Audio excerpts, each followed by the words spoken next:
창세기 강의 이제 8번째 시간입니다. 내가 어디에 있느냐라는 제목의 말씀 가지고 오늘은 창세기 3장 7절부터 19절까지 말씀 함께 보도록 하겠습니다. 먼저 7절, 8절 두 절 말씀 우리 한 목소리로 같이 읽도록 하겠습니다. 시작. 그러자 두 사람의 눈이 밝아져서 자기들이 벗은 몸인 것을 알고 무화과 나무 잎으로 치마를 엮어서 몸을 가렸다. 그 남자와 그 아내는 날이 저물고 바람이 서늘할 때에 주 하나님이 동산을 거니시는 소리를 들었다. 남자와 그 아내는 주 하나님의 낯을 피하여서 동산 나무 사이에 숨었다. 아멘. 우리가 지난 시간에 이 하나님처럼 된다라는 이 뱀의 말에 선과 악을 알게 하는 그 나무의 열매가 이 여자의 눈에 먹음직도 하고 보암직도 했던, 그래서 결국 그 여자와 아담이 결국 그 나무의 열매를 먹는 불순종을 저지르는 사건을 우리가 보게 되었습니다. 그리고 그 결과 오늘 이어지는 말씀에 보시다시피 두 사람의 눈이 밝아져서 자기들이 벗은 몸인 것을 알게 됩니다. 놀랍지도 않은 것은 그들이 원래 뭔가 옷을 입고 있다가 갑자기 옷을 벗게 된 게 아니라 원래 계속 벌거벗은 상태였다라는 거예요. 그런데 그들의 눈이 밝아져서 뭐가 선이고 뭐가 악인지를 분별할 수 있는 능력이 생기자마자 그들에게 있어서 그 벌거벗은 상태가 부끄러운 일이라는 것을 깨닫게 된 것이죠. 죄라는 것은 결국 우리 이렇게 생각해 볼 수 있을 것 같아요. 죄는 죄에 대한 기준을 인식하면서 죄가 되는 거예요. 다시, 죄라는 것은 죄에 대한 기준을 인식했을 때 그것이 죄가 되는 것이라는 거예요. 다시 말해서 죄가 죄인 줄 모르는 인간이 죄의식을 갖게 되었을 때 자신들의 벗은 몸에 대해서 수치심을 느끼고 그리고 그에 대한 반응으로 무화과 나무 잎으로 치마를 엮어서 몸을 가리게 된 거예요.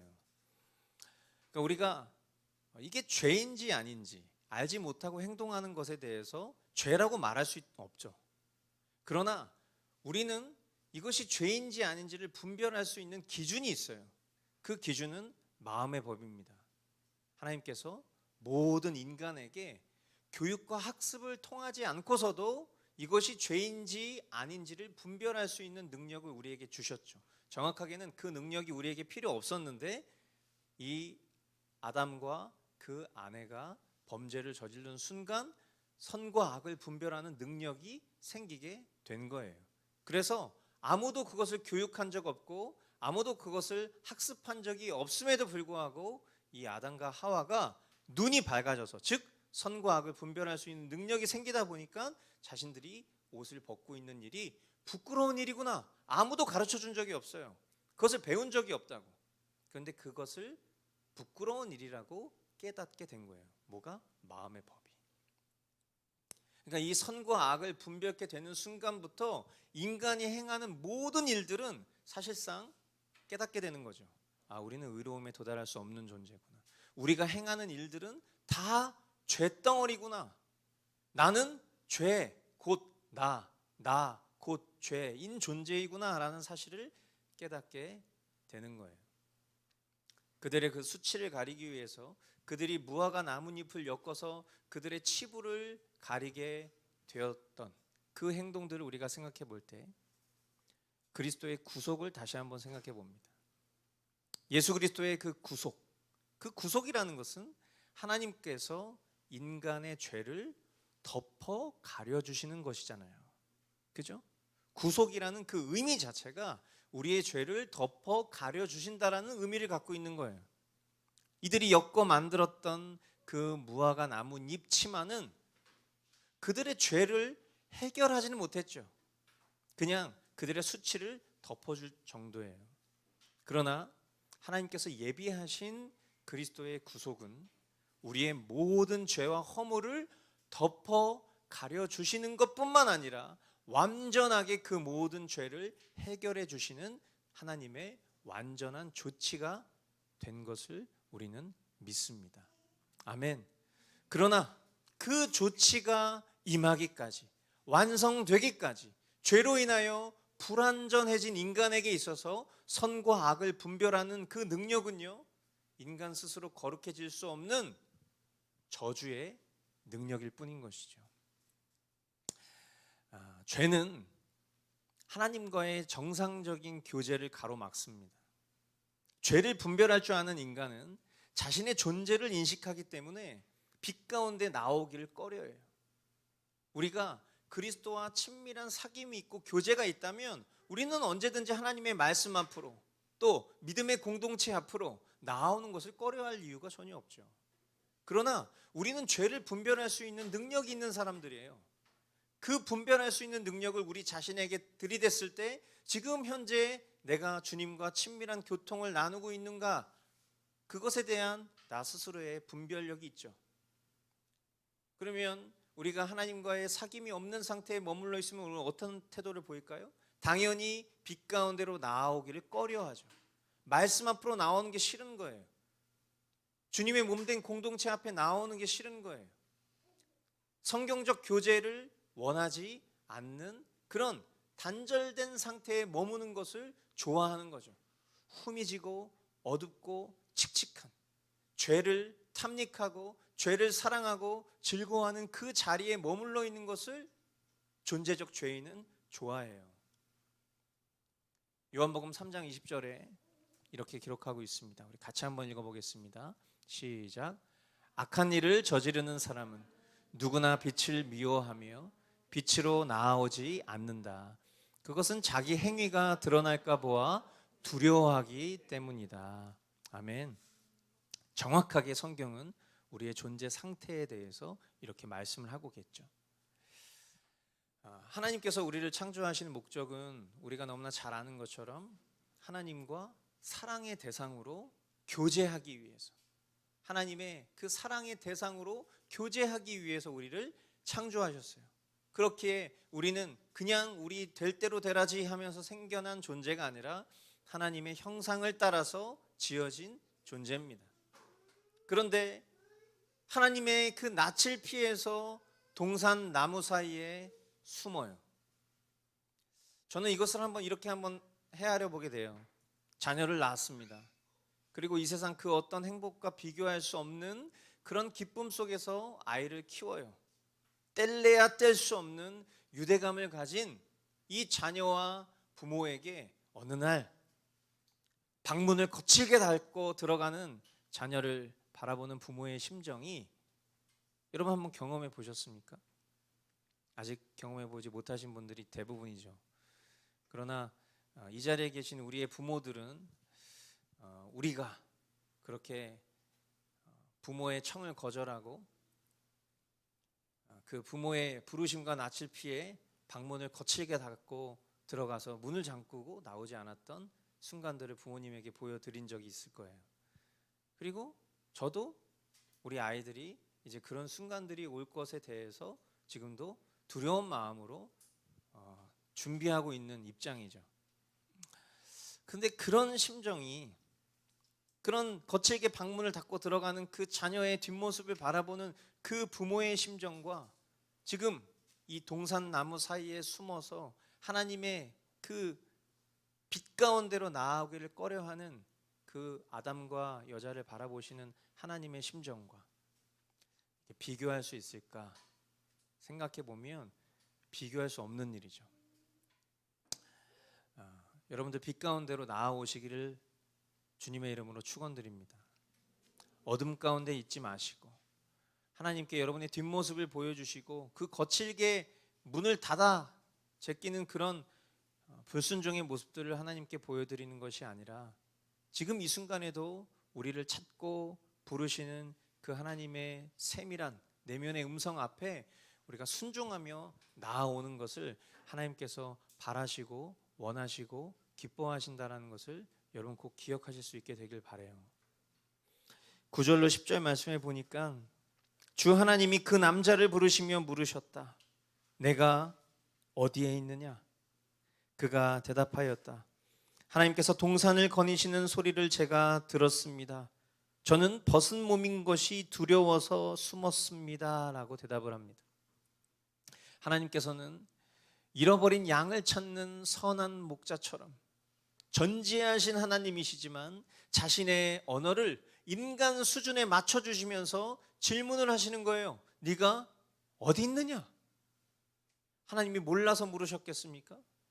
하나님 다 아시죠? 그런데 이 인간의 수준에 맞춰서 하나님 질문하시는 거예요. 네가 어디 있냐? 이 질문으로 인해서 그들은 하나님 앞으로 나아오게 되는 거예요. 네가 어디에 있느냐? 이 질문 앞에 그들의 존재가 반응하여 하나님 앞에 나아오게 되죠. 하나님께서는 지금도 자신의 백성을 찾으십니다. 우리가 오늘 2부 교리 예배 시간에 하나님의 예정에 대해서 우리가 배울 텐데, 그 하나님의 예정에 대해서 배우는 그 내용 가운데 구원의 서정, 하나님께서 우리 하나님의 백성들을 어떻게 구원하시는지를 인간의 시간 속에서 풀어 설명했을 때, 그것을 골든 체인이라는 표현을 써서 뭐 5단계, 7단계, 9단계로 이렇게 구원의 서정을 나누는데, 그 구원의 서정 첫 번째가 뭐냐? 그것이 바로 소명, 영어로 calling, 바로 부르심인 것이죠.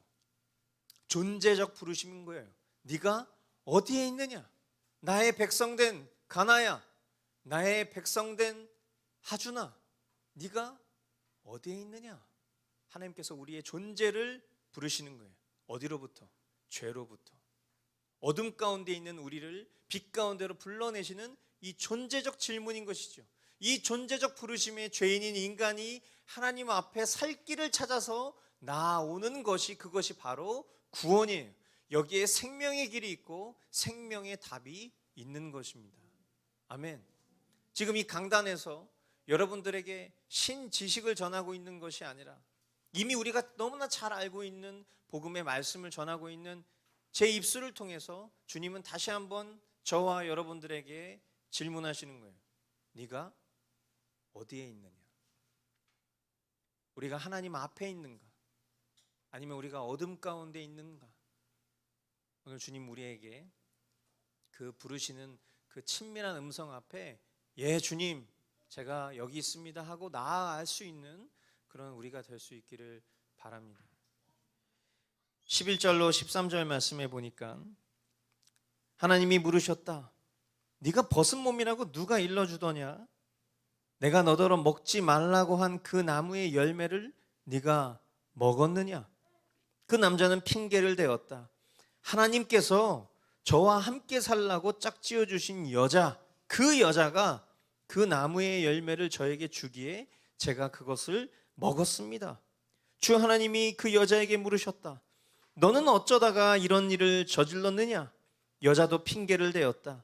뱀이 저를 깨워서 먹었습니다. 하나님 물으십니다. 네가 벗은 몸이라고 누가 일러주더냐? 이 질문이 그들로 하여금 그들의 죄를 고백하게 만드는 질문이에요. 제가 이 말씀을 보면서 제가 이제 즐겨 보는 프로그램 중에 그 범죄 수사와 관련된 이제 그런 내용들을 다룬 그것이 알고 싶다, 이제 이런 프로그램들을 좀 좋아하는데, 거기 보면 이제 우리나라의 유명한 그런 프로파일러들이 나오죠. 그래서 그 프로파일러들이 이 범죄를 저질렀다고 예상되는 이 용의자에게 자백을 받아내야만 하는 그런 상황들이 놓여졌을 때 이제 이 프로파일러들이 질문을 해요. 근데 이들이 던지는 질문은 그냥 하는 질문이 아니죠. 그들로 하여금 그들 스스로가 죄를 인식하고 그것을 자백할 수밖에 없게 만드는 그런 교묘한 질문을 던지는 거예요.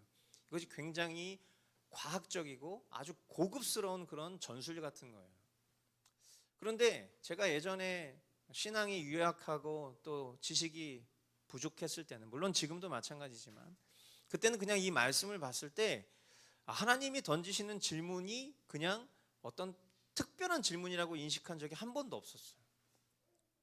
그런데 너무나 감사하게도 이 동일한 말씀 앞에 머물렀을 때 주님이 제게 하나님이 던지신 이 지혜가 얼마나 위대하고 고급스러운 질문인가를 깨닫게 되는 거예요. 네가 벗은 몸이라고 누가 일러주더냐라는 이 질문 하나에 그들 스스로가 자신의 죄를 고백하게 되는 거예요. 그들이 저지른 죄에 대해서 고백을 합니다. 그런데 그 고백은 팩트지만 그 고백 너머에 진리에 대한 왜곡이 숨어져 있는 것을 보게 돼요. 그러니까 전지하시고 전능하신 하나님의 완벽한 질문에 반응하는 인간은 자신의 죄를 아랠 수밖에 없는 입장이지만 그 고백에는 여전히 그 존재적 죄인의 습성과 그리고 그 모든 책임을 자신 안에서 찾으려고 하는 것이 아니라 심지어 하나님을 향해서 원망하는 그들의 태도가 담겨져 있다는 것을 보게 되는 거예요. 이것은 단순히 그냥 그렇게 우리가 이해하고 넘어갈 것들이 아니에요. 이것은 진리가 되시는 하나님 편에 선 것이 아니라 사단에게 충성하는 결과를 가져온다라는 거예요. 그냥 단순히 그들의 죄를 고백하는 그 고백 넘어 그 미련하고 자신에게 그 원인을 찾는 것이 아니라 어떤 뱀과 하나님께 그 원망을 돌리는 그 정도 수준이 아니라 이것은 사단 편에 서는 사단에게 충성하는 대답이라는 거예요. 거짓말을 하잖아요. 거짓말. 저와 여러분들이 거짓말해요. 우리 거짓말 자주 하잖아요. 그죠? 저희 아이들이 다니는 학교에서는요, 만약에 거짓말하는 사실이 발각되잖아요. 자체적으로 내리는 징계 중에 최고 징계를 받습니다. 모든 징계 중에서 가장 최고의 징계를 받는 것 중에 하나가 바로 거짓말하는 거예요.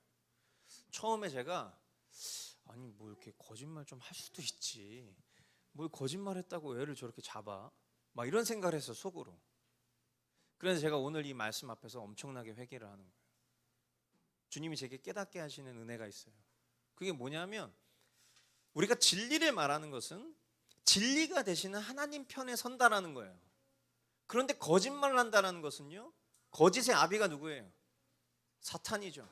우리가 거짓말을 한다는 것은 거짓의 아비인 사탄의 말을 진리로 여기고 있다라는 것을 보여주는 거예요.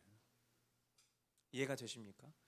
목사님 뭘 그렇게까지 막 거창하게 거짓말 좀 할 수도 있지 뭐 거짓말한 걸 사탄 편에 섰다고까지 얘기를 하십니까?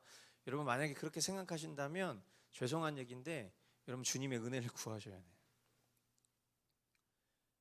거짓말한다는 건 하나님의 진리를 저버리는 거예요.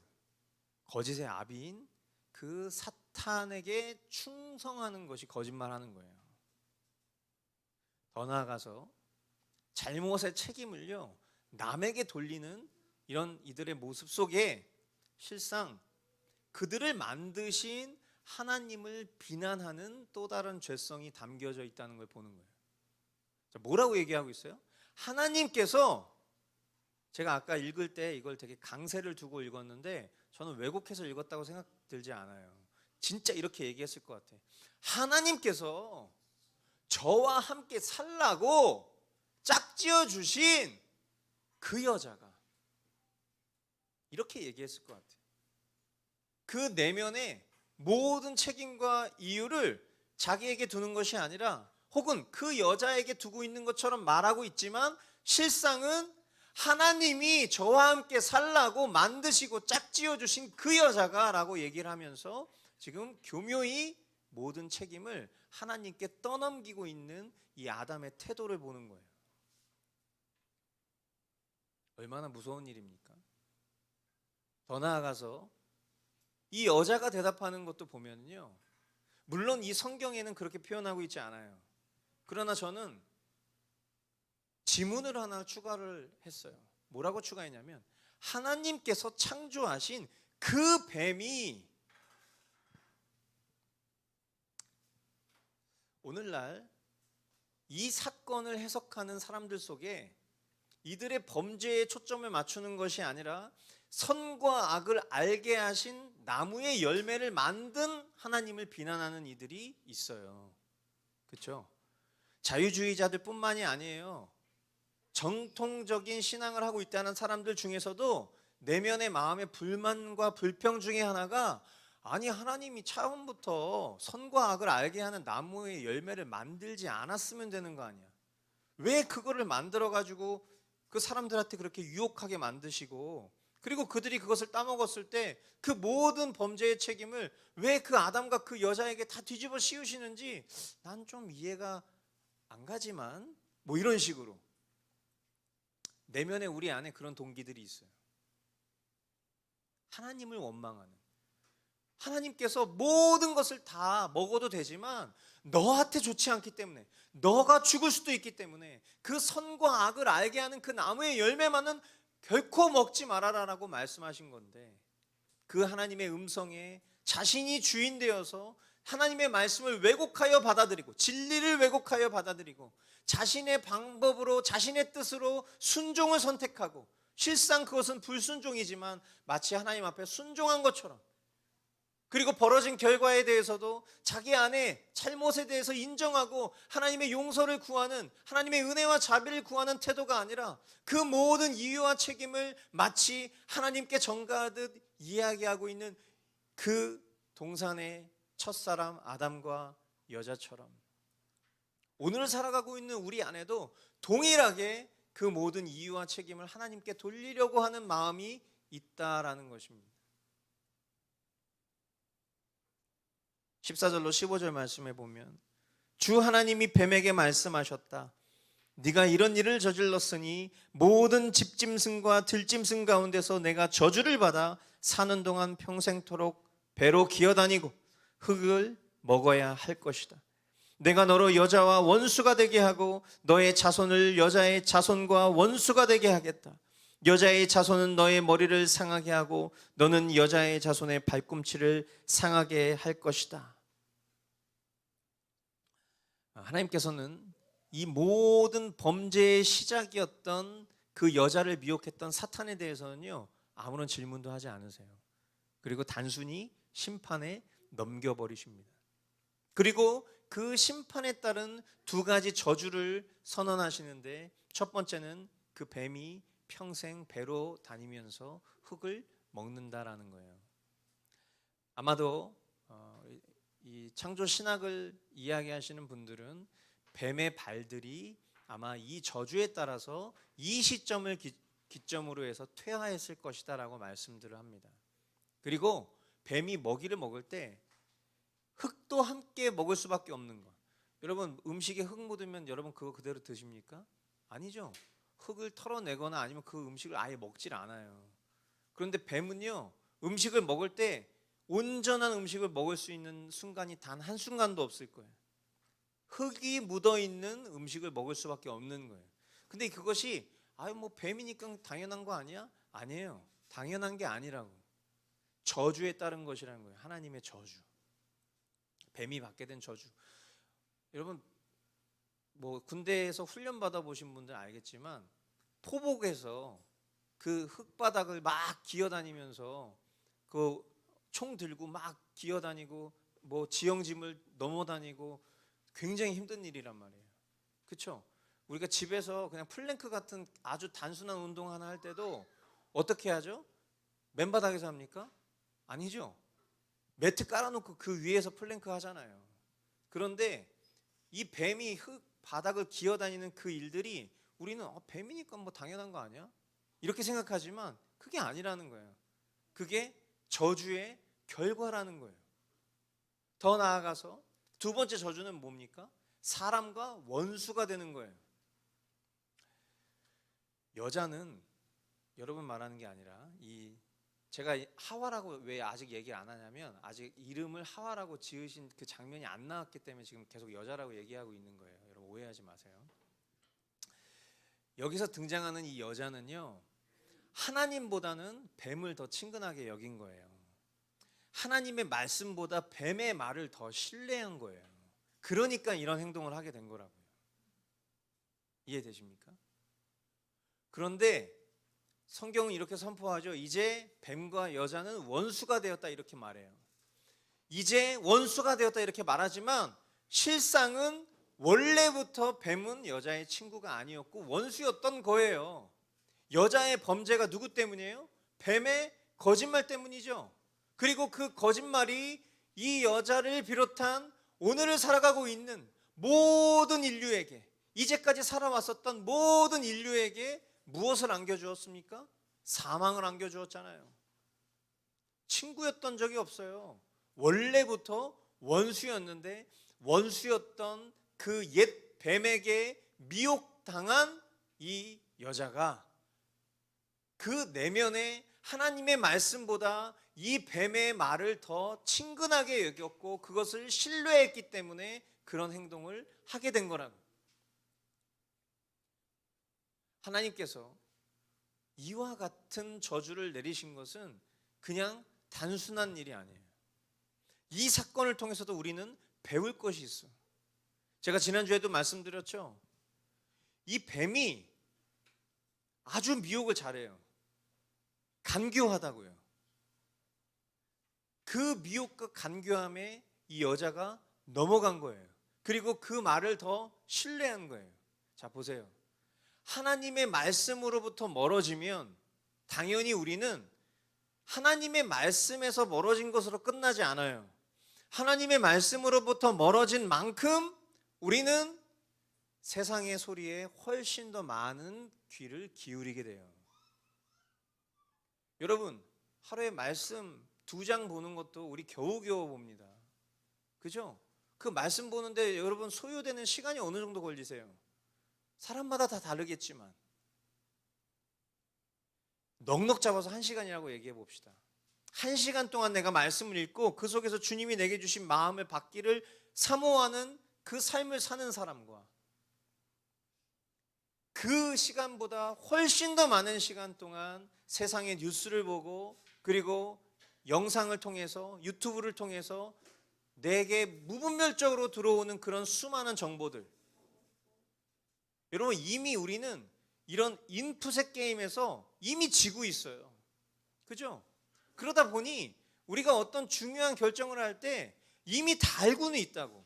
하나님의 뜻대로 하나님의 식대로 결정하는 것이 내 영혼에 유익하다라는 것을 이미 다 알고 있지만 우리는 그 하나님의 뜻에 순종할 수 있기까지의 그런 공력조차도 우리는 갖고 있지 않아요. 너무 쉽게 우리는 세상의 말들, 그 얘기들을 나누면서 그 속에서 방식을 찾고 그 속에서 내가 결정해야 될 기준들을 끌어내는데 아주 능통해요. 그냥 세상 사람들끼리 모여서 얘기하는 몇 마디 말만 들어봐도 아, 정말 소망이 없구나라는 것들을 깨닫게 되는데 그 속에 하나님의 사람이 섞여 있어. 여러분, 제가 방금 전에 해석했었던 이 여자가 단순히 그냥 실수한 게 아니라 뱀을 더 친근하게 여겼고 뱀의 말을 더 신뢰해서 하나님의 말씀이 아닌 뱀의 결정을 따랐다는 것은 결코 과언이 아니에요. 이 장면을 통해서 우리는 지난주와 이번 주에 이어서 동일한 것들을 보는 거예요. 우리가 하나님 말씀으로부터 멀어지면 우리도 이런 결정을 할 수밖에 없는 존재라는 것을 우리는 깨달아야 돼. 단순히 그냥 여러분들이 지금 보고 계시는 그런 어떤 세상의 미디어를 다 끊어버리고 하루 종일 아무것도 하지 말고 성경책 보라고 말씀드리는 건 아니에요.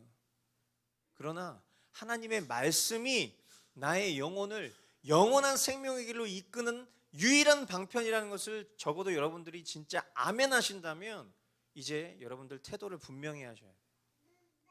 갈수록 우리는 훨씬 더 많은 미혹을 받게 될 거라고 성경은 남겨진 예언을 통해서 우리에게 말씀하고 있어요. 아직 성취되지 않은 예수 그리스도의 재림의 예언에 대해서 그때에 어떤 일들이 일어날 것인지에 대해서 성경은 우리가 너무나 귀에 못이 박히도록 들었던 얘기들, 우린 너무나 잘 알고 있다고. 마지막 때에 할 수만 있다면 택하신 자들도 미혹할 만큼 그 미혹이 강력할 거라고, 전무후무할 거라고 성경은 이야기하고 있는데 오늘날 살아가고 있는 우리의 태도가 하나님 말씀 앞에 이 정도 수준이라면 우린 태도를 지금 새롭게 해야 되지 않을 수 없는 거예요. 하나님께서 뱀을 향한 그 여자의 타락한 마음 그대로 그냥 내버려 두지 않으십니다. 하나님 자신에게 향하도록 변화시켜 주세요. 마찬가지로 우리가 세상을 향해서 타락해 있는 우리의 마음을 그냥 그대로 내버려 두시는 것이 아니라 하나님의 오래 참으심과 하나님의 무한하신 사랑으로 하나님으로 우리의 마음을 돌이키게 해 주시는 거예요.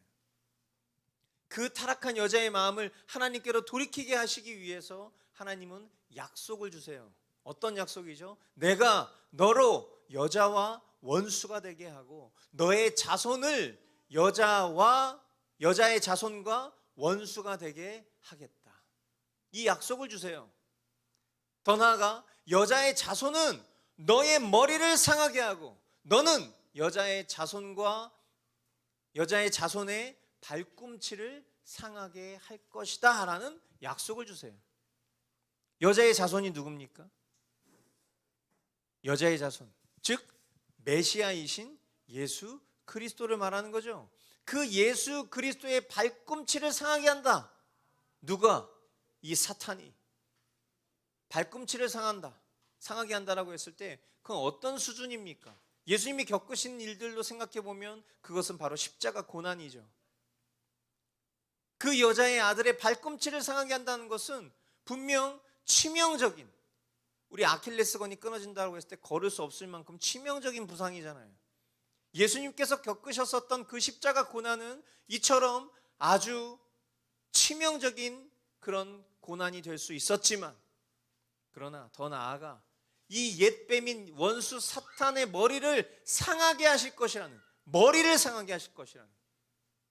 뭐예요? 호흡줄을 그냥 끊어놓는 거죠. 이 선언을 통해서 다시금 이 모든 범죄로부터 일어난 사망 권세를 깨트리실 그 메시아 언약을, 회복을 명하고 계신 거예요. 그래서 이 구절을 신학자들은 원시복음 이렇게 표현하기도 하고 또 제1복음 이렇게 부르기도 하는 것이죠. 이 말씀을 통해서 우리는 오늘을 살아가면서 이 말씀을 이미 성취하신 그리스도의 행하신 일들을 우리는 이미 보고 믿는 사람들이에요. 아멘. 사단의 권세가 우리의 삶 가운데 치열하게 우리를 미혹하고 넘어뜨리려 하는 그 순간에도 이 모든 일들을 완성하신 그분을 우리의 주님으로 믿고 따르는 존재이기에 더 이상 우리에게는 그 어떤 두려움이 있을 수가 없는 거죠. 그러나 거기서 방심하는 것이 아니라 하나님의 말씀 앞에 우리가 매 순간순간 더 전심으로 나아가야 하는 거예요. 아멘. 자, 16절로 19절 말씀. 여자에게는 이렇게 말씀하셨다. 내가 너에게 임신하는 고통을 크게 더할 것이니 너는 고통을 겪으며 자식을 낳을 것이다. 내가 남편을 지배하려고 해도 남편이 너를 다스릴 것이다. 남자에게는 이렇게 말씀하셨다. 내가 아내의 말을 듣고서 내가 너에게 먹지 말라고 한 그 나무의 열매를 먹었으니 이제 땅이 너 때문에 저주를 받을 것이다. 너는 죽는 날까지 수고를 하여야만 땅에서 나는 것을 먹을 수 있을 것이다.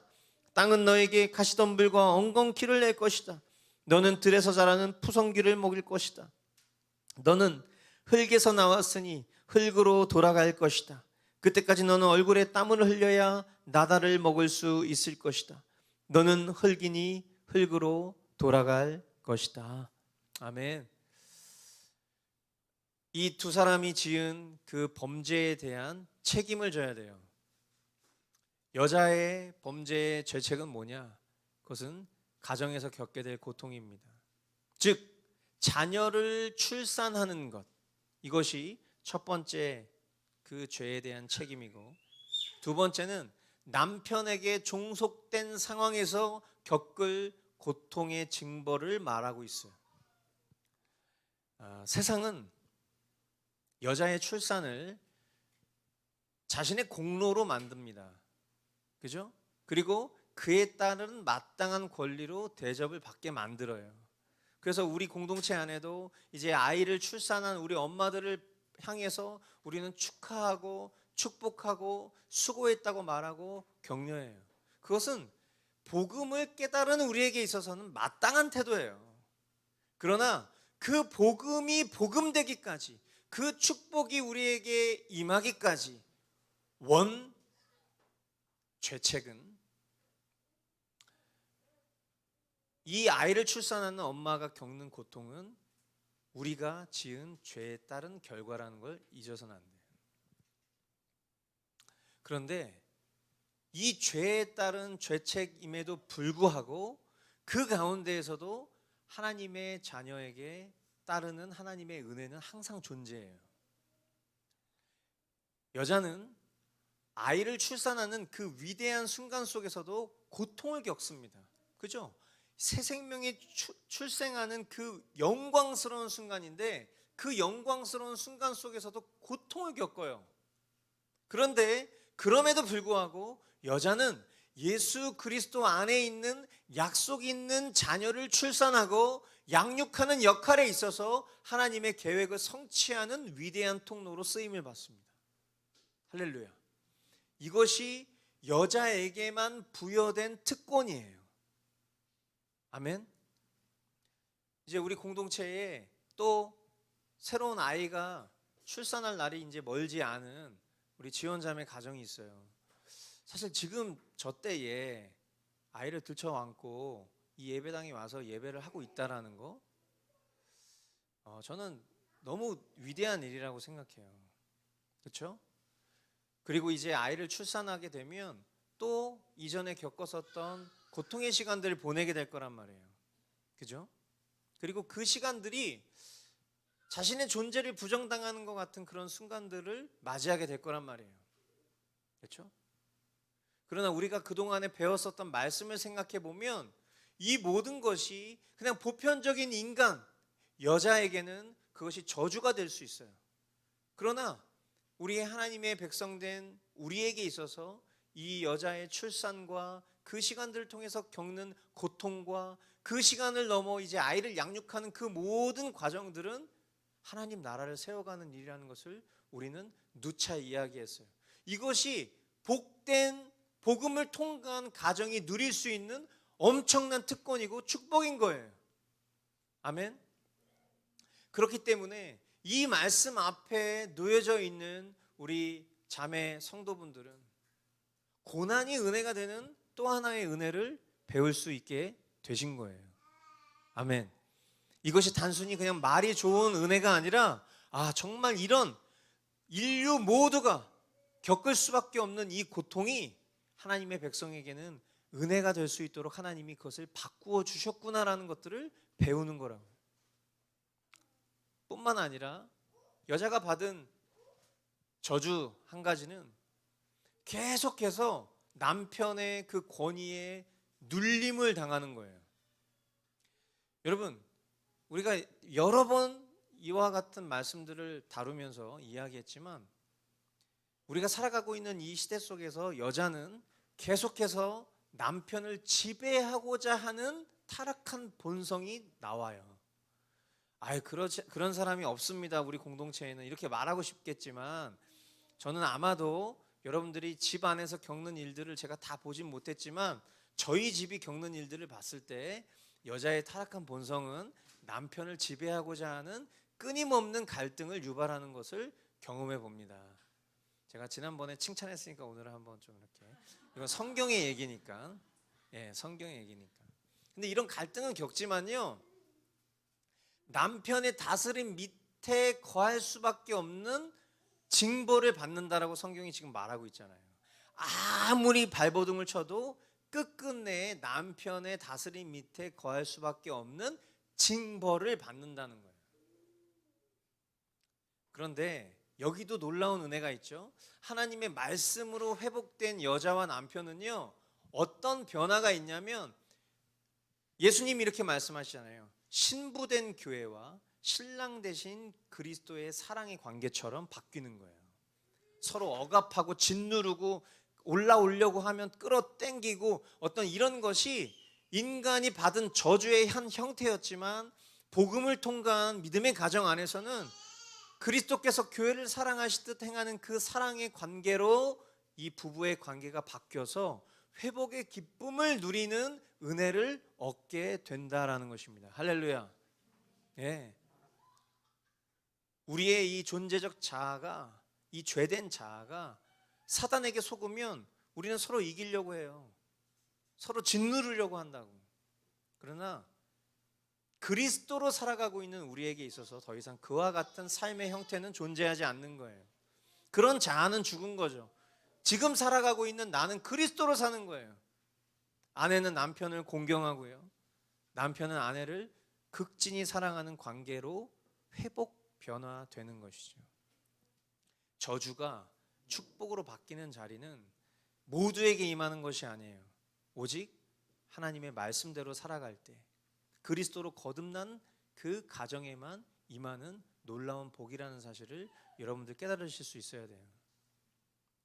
남자의 범죄에 대한 죄책은 뭡니까? 그것은 땅의 저주와 수고의 노동과 죽음을 말합니다. 땅과 인간의 자연적인 관계는 이 장면을 통해서 이제 역전이 되는 거예요. 원래는 땅을 다스릴 권세를 가졌죠, 아담은. 그러나 이제 이 땅은 아담에게 반항합니다. 그리고 좌절을 안겨주게 될 거예요.